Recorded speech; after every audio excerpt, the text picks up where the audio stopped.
Okay mga sir, sa unang tingin parang walang problema lang yung gulong dito sa harapan sa may passenger side. Pero kung lalapitan niyo yan mga sir, kulang sa hangin yan, no?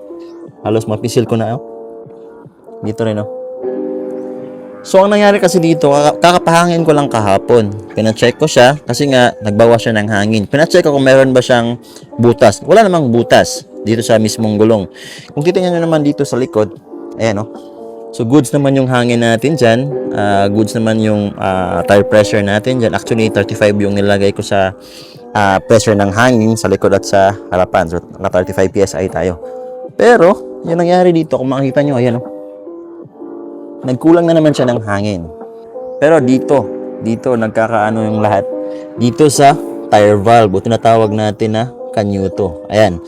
So, sa mga drivers na katulad ko, always check your tire valve mga sir. Kasi ito, ayan, kung makikita nyo, para lang talagang wala siyang sira. Kasi actually, itong tire valve natin, meron siyang takip. So, there's no way talaga na mag-escape yung hangin o mag-leak yung hangin.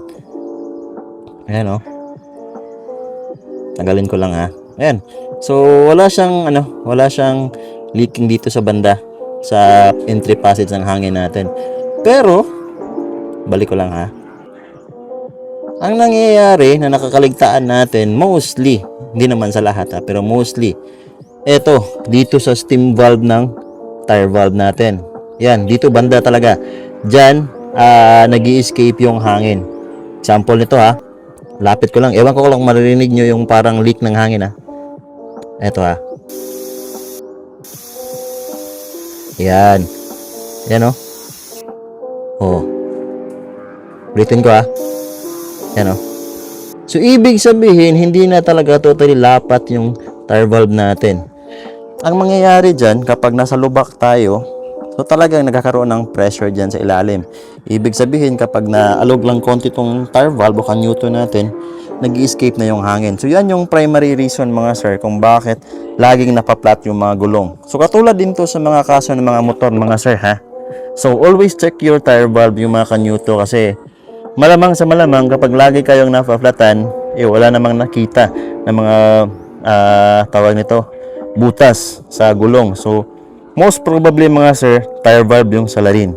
Ito, tire valve yung salarin. Okay, pag-uusapan natin mga sir, kapag hindi nyo to inagapan agad, hinayaan nyo lang, tapos hindi nyo talaga napansin over the time, ito yung mangyayari mga sir, ha. Kapag napansin nyo na palaging nababawasan ng hangin ng gulong ng sasakyan nyo o sa motor man yan, huwag nyong baliwalain.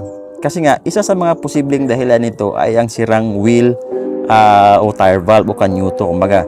So kapag may sira kasi yung kanyuto, unti-unting tumatagas ang hangin ng gulong kahit hindi naman ginagamit ang sasakyan. Katulad ng sa case ko, nakapark siya, so nagbabawas siya ng hangin mga sir. Ang problema, kapag kulang sa hangin ang gulong, mas mabilis itong uminit.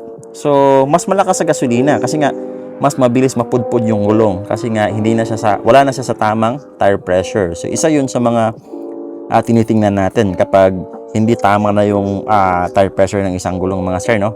Ngayon, mas delikado pa ito mga sir kasi pwedeng mawala ng tamang kontrol ang sasakyan, lalo na kapag mabilis ang takbo o biglang umiwas ka sa kalsada kasi nga may biglang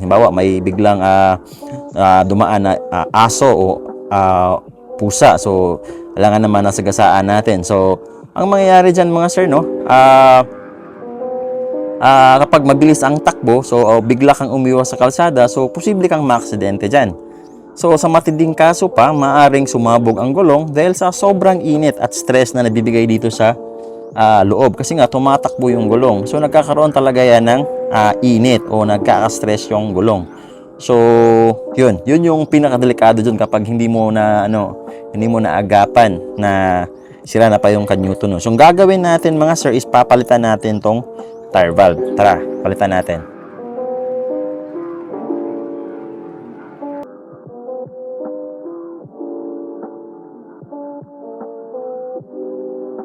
So nandito na nga tayo sa vulcanizing shop wherein ayun na yung natin, gulong.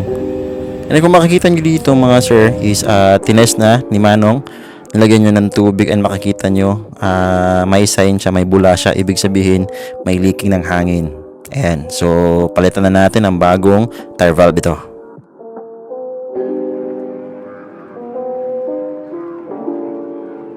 So natapos na natin palitan ng bagong tire bago kanyuto. So it's time para balik na natin. Let's go.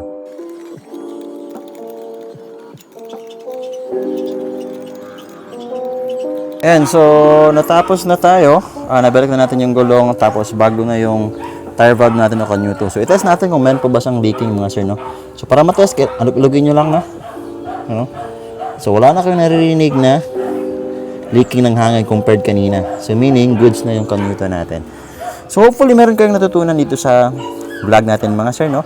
Always check your tires regularly. So hanggang dito na lang yung vlog natin. Kita-kits sa susunod na content natin. Ride safe sa ating lahat.